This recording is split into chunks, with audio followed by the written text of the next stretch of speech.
kampus Institut Bisnis Muhammadiyah Bekasi, salah satu tujuan perkuliahan adalah mau mahasiswanya punya keberanian, minimal setelah lulus punya keberanian untuk teman-teman bisa berwirausaha.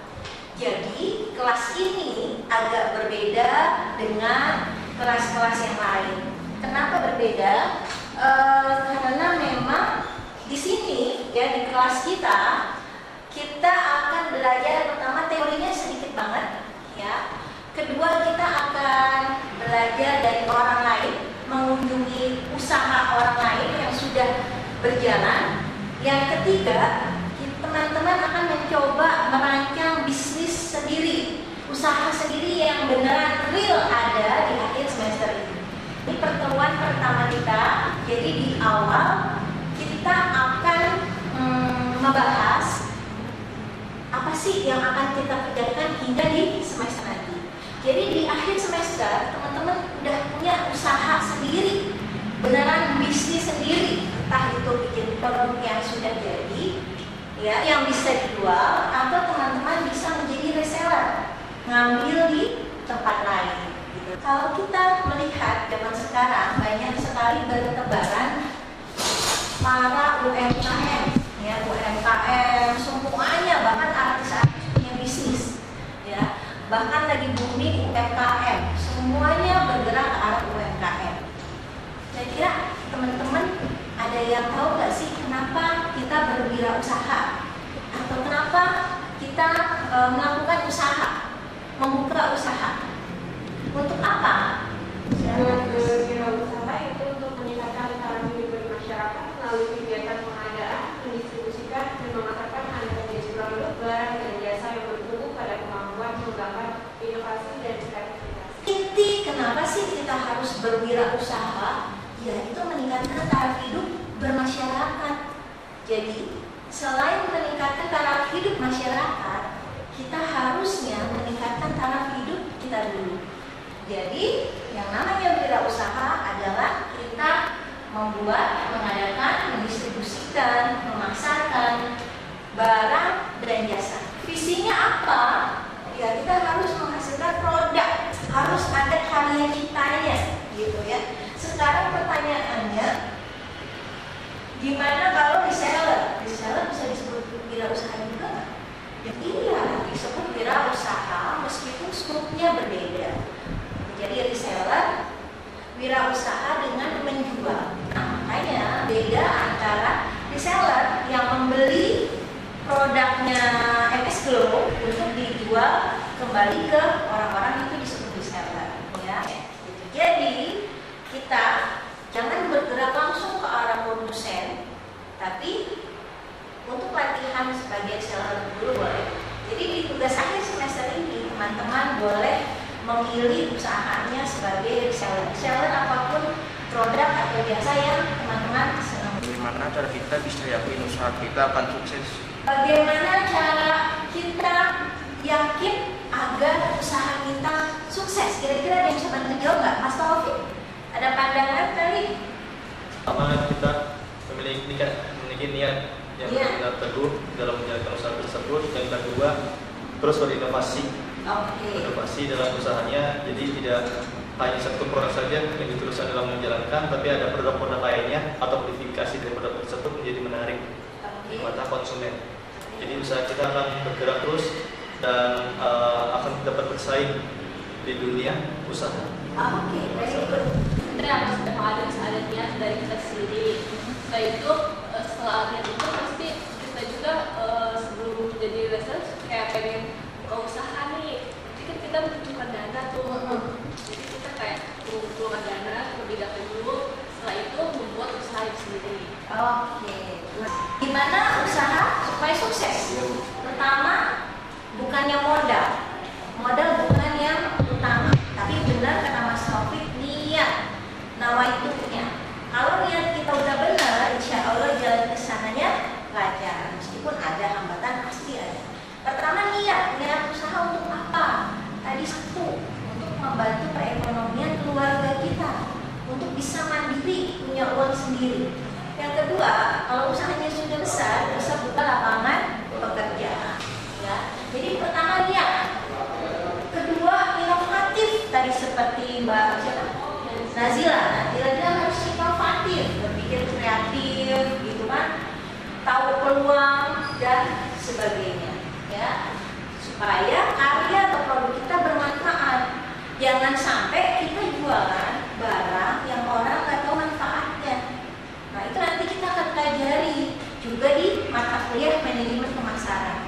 Ya, kenapa tas Hermes misalnya atau tas Gucci harganya sampai 1 miliar? Kenapa masih ada yang mau beli? Gitu ya. Sedangkan tas saya ini harganya 100.000 nggak nyampe, masih bisa buat nyimpen barang gitu. Tapi kenapa tas Hermes atau Gucci yang harganya sampai MM-an orang masih mau beli? Kenapa seperti itu, teman-teman? Nah, merek pertama, kedua selain merek itu loh, inovatif. Jadi produsen Gucci atau Hermes tahu bahwa ada orang-orang di kalangan tertentu yang butuh barang yang mahal supaya bisa jadi prestis, bisa dipamerkan. Ya, jadi itu intinya. Berbisnis kita tangkap pasar tuh maunya apa sih, butuhnya apa sih. Jadi ada orang Hermes atau Gucci memang tidak mengambil pasar kita kelas menengah ya. Dia tidak mengambil pasar rakyat jelata, tanda kutip ya. Yang kalau saya sih pede aja pakai tas 100.000, nggak harus pakai tas 1M.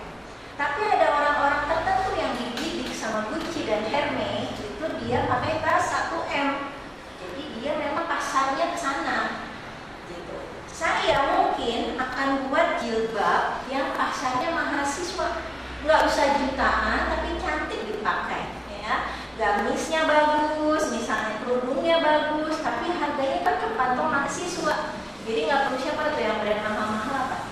Shafira, ya, apalagi tuh yang sampai jutaan ya, yang hanya ada di mall-mall besar.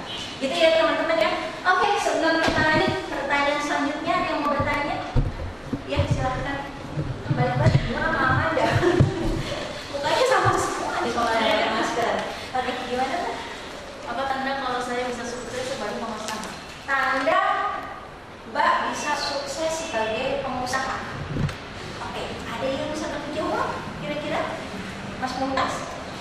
Menurut teman-teman, kita dilahirkan untuk sukses atau untuk gagal? Sukses. Untuk sukses. Oke, jadi sebenarnya sukses kita sudah tertulis. Masalahnya kita mau atau tidak, ya. Pertanyaan bagus sekali. Di kelas ini setengah semester pertama akan kita belajar apa sih tipsnya untuk menjadi seorang pengusaha yang sukses, gitu ya. Bagian kita modal dasarnya ini. Jadi di semester ini nggak cuma belajar latihan jualan, latihan terancang bisnis proposal teman-teman sendiri, juga latihan ini. Kompetensinya apa sih? Karakternya apa? Jangan sampai kalau buka stand sekali aja nggak ada yang beli, itu bukan mental pengusaha. Jadi mental pengusaha itu harus punya semangat dulu, gitu ya teman-teman ya. Oke, very good questions. Terima kasih. Next, ada yang bertanya lagi? Ya, apa? Artis yang banyak banget yang jadi pengusaha. Nagita, Raffi jadi Sultan Andara ya teman-teman ya. Nah, begitu apa tuh mereka bisnisnya? Bisnisnya dari hulu ke hilir ya, Line Entertainment, punya bola, baju ya. Bisnis awal mereka adalah jeans ya. Raffi Ahmad jeans kalau nggak salah, sampai sekarang masih ada. Jadi baju-baju santai gitu, kaos jeans itu pertama. Terus kedua siapa lagi yang berbisnis? Artis yang berbisnis siapa lagi sih? Siapa Pak? Ruben Onsu dengan bensunya. Terus ada lagi rata-rata artis-artis berbisnis. Luna Maya ya dengan lipstiknya, kosmetiknya ya. Terus Ivan Gunawan dengan manja ya, apa sih, kudung, dia juga punya kafe gitu. Pertanyaannya kenapa artis-artis berbisnis? Karena zaman now mereka tahu popularitas mereka tidak bisa abadi. Jadi mereka harus menyiapkan nih. Kalau udah pensiun laku lagi di TV, mereka harus punya usaha. Makanya mereka bangun dari sekarang. Tapi gimana? Kenapa namanya bangunnya lipstick? Kenapa dia nggak bikin kafe? Kenapa Ivan Gunawan punya butik? Kenapa dia bisnisnya misalnya Babuka Laundry misalnya? Ya. Jadi para artis itu bahkan Prilly ya, Prilly Latuconsina itu juga punya brand namanya Ili itu lipstick. Nah terus siapa lagi yang punya brand artis? Giselle, apa namanya? Dia punya produk apa skincare Madam G. Oh iya Madam G. Nah, Giselle aja juga punya produk Madam G gitu banget. Lalu ada Zaskia Meka juga punya brand, ya brand baju hijab sendiri. Jadi kenapa mereka berani? Karena mereka melihat apa sih kesukaan mereka, lalu mereka dalami, mereka pelajari. Bahkan yang namanya Prilly Latuconsina, dia bersedia belajar 1 tahun, bersedia ke Jepang khusus untuk belajar formula lipstick. Jadi mereka juga nggak asal-asalan. Ya. Kalau Ivan Gunawan memang backgroundnya seorang desainer ya, dia pernah kuliah di mana? Bukan kuliah khusus di Perancis atau di Amerika saya lupa, tapi dia memang mendalami. Jadi kita setiap orang punya potensi. Setiap kita dilahirkan punya potensi. Nanti di pertemuan ketiga kita akan belajar. Kita akan belajar menganalisis SWOT. Apa sih kekuatan kita? Apa area yang perlu kita kembangkan? Apa kira-kira tantangannya? Apa kira-kira ancaman bagi diri kita dan bisnis kita? Di pertemuan ketiga nanti kita akan belajar caranya menganalisis diri kita.